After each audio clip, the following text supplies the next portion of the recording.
इस लेक्चर में हम न्यूटन रिंग्स के टॉपिक को पढ़ेंगे। न्यूटन रिंग्स एक्चुअल में इंटरफेरेंस इन थिन फिल्म्स ही है। ये टॉपिक जो एक तरह से आप कह सकते हैं इंटरफेरेंस इन थिन फिल्म्स की एप्लीकेशन है। न्यूटन रिंग्स में हम क्या यूज़ करते हैं, हम एक प्लेनो कन्वेक्स लेंस यूज़ करते हैं। इसको प्लेनो कन्वेक्स लेंस इसलिए कहते हैं क्योंकि इसकी एक सरफेस जो है वो प्लेन होती है। ये सरफेस जो है प्लेन है और दूसरी सरफेस ये वाली सरफेस जो है वो कन्वेक्स है। तो हम प्लेनो कन्वेक्स लेंस यूज़ करते हैं। हम उसको किसी एक फ्लैट जो ग्लास सरफेस है उसके ऊपर प्लेस कर देते हैं।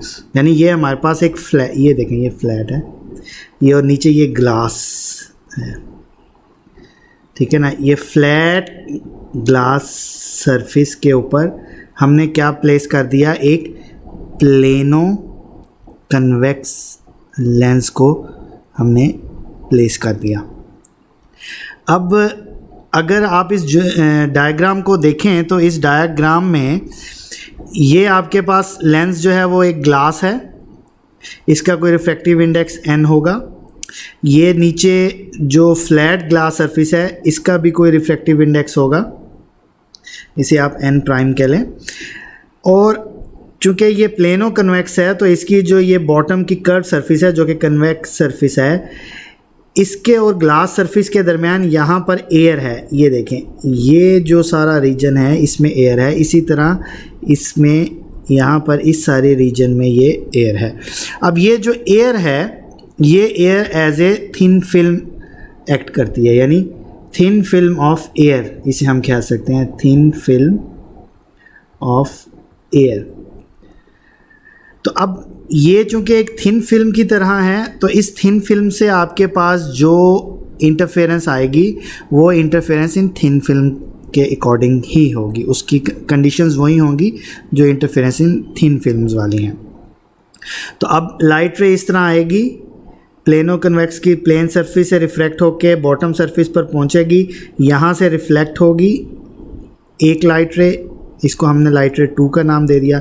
दूसरी जो है वो इस कन्वेक्स सरफेस से भी रिफ्रैक्ट होगी और ये ग्लास की जो बॉटम सरफेस है यहाँ से टकरा के वापस जाएगी, ये लाइट रे 1 है, ठीक है। अब लाइट रे 2 जो है इसमें कोई फेस चेंज नहीं आएगा, नो फेस चेंज। उसकी क्या वजह है, उसकी वजह ये है कि ऊपर मीडियम n है, नीचे एयर है, एयर का रिफ्रैक्टिव इंडेक्स 1 है, तो n is greater than refractive index of air जो कि 1 है। इसे आप n एयर भी लिख सकते हैं। तो ये इसका मतलब है ये कौन सी सरफेस से रिफ्लेक्ट हो रही है, ये ऐसी सरफेस से हो रही है उसके नीचे जो है वो लाइटर मीडियम है, तो इसमें कोई फेस चेंज नहीं आएगा। लेकिन ये जो लाइट रे 1 है अगर आप इसको देखें तो ऊपर जो है आपके पास एयर है, n एयर, और ये स्मॉलर है, नीचे जो है वो फिर अगेन n है, यानी ग्लास का रिफ्रैक्टिव इंडेक्स है। तो अब की बार इस वो डेंसर मीडियम की सरफेस से रिफ्लेक्ट हो रही है, तो अब ये जो रे 1 है इसमें 180 डिग्री का फेस चेंज आएगा। अब ये देखें अगेन वही कंडीशंस हैं थिन फिल्म वाली कि एक लाइट रे में 180 डिग्री का फेस चेंज आएगा और जो दूसरी लाइट रे है उसमें किसी किस्म का कोई फेस चेंज नहीं आएगा। अब अगर हम इसको कंडीशन ये है हमारे पास कि हमारे पास जो ये प्लेनो कन्वेक्स लेंस जिस सरफेस का हिस्सा है उस सरफेस का जो कर्वेचर है वो रेडियस ऑफ कर्वेचर जिसे कहते हैं वो हमारे पास r है।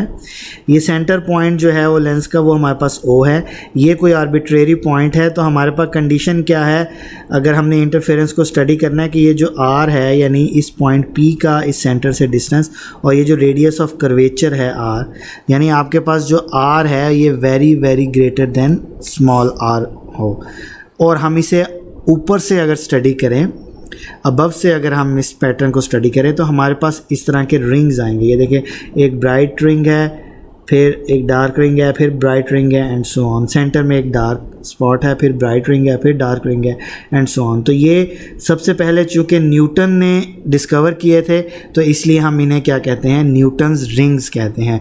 बेसिकली न्यूटन रिंग्स हैं क्या, ये भी इंटरफेरेंस इन थिन फिल्म ही है, लेकिन ये चूँकि हमें रिंग की फॉर्म में मिलते हैं और सबसे पहले न्यूटन ने डिस्कवर किए थे तो हमने उसी मुनासबत से इसका नाम क्या रख दिया, न्यूटन्स रिंग्स रख दिया। अब न्यूटन रिंग्स में चूंकि इंटरफेरेंस इन थिन फिल्म ही हो रही है, जिनमें से जो एक लाइट रे 1 है इसमें 180 डिग्री का फेज़ चेंज आ रहा है और ये फेज़ चेंज है, जबकि लाइट रे 2 में नो फेज़ चेंज है। तो ये थिन फिल्म की इंटरफेरेंस की कंडीशन जो है वो फुलफ़िल हो रही है, तो वही थिन फिल्म वाली इक्वेशंस जो हैं वो यहाँ पर भी यूज़ होंगी। इनकी इंटरफेरेंस के पैटर्न की जो कंडीशंस हैं वो इन्हीं इक्वेशंस के अकॉर्डिंग होंगी।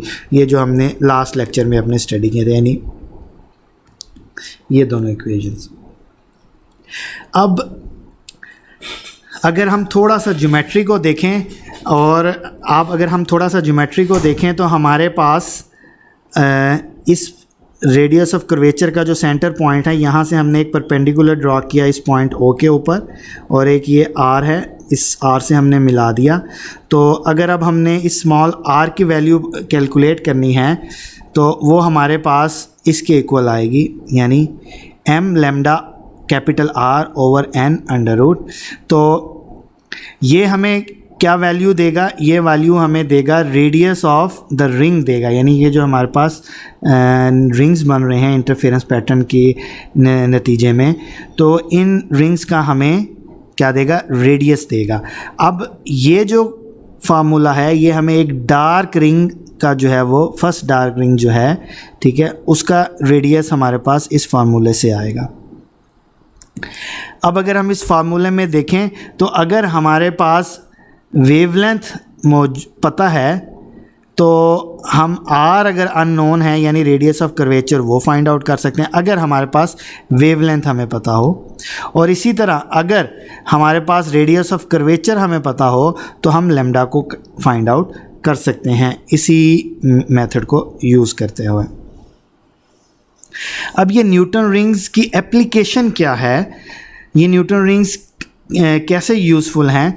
न्यूटन रिंग्स जो हैं वो यूजुअली रेडियस ऑफ जो कर्वेचर है उसकी सिमेट्रिक कर्वेचर करने के लिए किसी भी लेंस को, जैसे यानी अगर ये हमारा प्लेनो कन्वेक्स लेंस है, इसकी जो कन्वेक्स सरफेस है ये इस कर्वेचर के अगेंस्ट जो है वो सिमेट्रिक है कि नहीं, यानी कि ये जो कर्वेचर है ये सिमेट्रिक है कि नहीं परफेक्टली, तो इसको हमें हेल्प आउट करता है। अगर तो ये परफेक्टली सिमेट्रिक नहीं होगा तो हमारे पास एक परफेक्ट सर्कुलर जो है वो रिंग्स नहीं बनेगी, उनकी शेप जो है वो सर्कुलर नहीं होगी।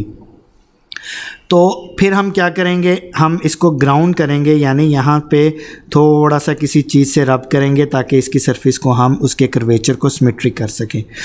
तो इस तरह हम क्या करेंगे, उसको ग्राउंड करते जाएंगे, उसको रीपॉलिश और रीग्राउंड करते जाएंगे तब तक के जितनी भी इम्परफेक्शन हैं इन न्यूटन रिंग्स के अंदर आ रही हैं हम उनको रिमूव कर दें। और जब हमारे पास परफेक्टली सर्कुलर रिंग्स हमें नज़र आना शुरू हो जाएंगे तो तब हम कह सकते हैं कि ये जो इसकी कन्वेक्स सरफेस है इसका एक सिमेट्रिक कर्वेचर है और जिसका रेडियस आपके पास क्या है, R है। तो इस तरीके से हम क्या करेंगे, लेंसेज को रीग्राउंड और रीपॉलिश करने के लिए न्यूटन रिंग्स का मेथड जो है वो हम यूज़ कर सकते हैं। तो ये एक तरह से न्यूटन रिंग्स की एप्लीकेशन हो गई कि हम लेंसेज को ग्राउंड और रीपॉलिश करने के लिए उनकी रीपॉलिश करते हैं और उनकी इम्परफेक्शन को हम रिमूव करते हैं न्यूटन रिंग्स की मदद से। ये तो था हमारा टॉपिक, उम्मीद है कि आपको समझ आ गई होगी।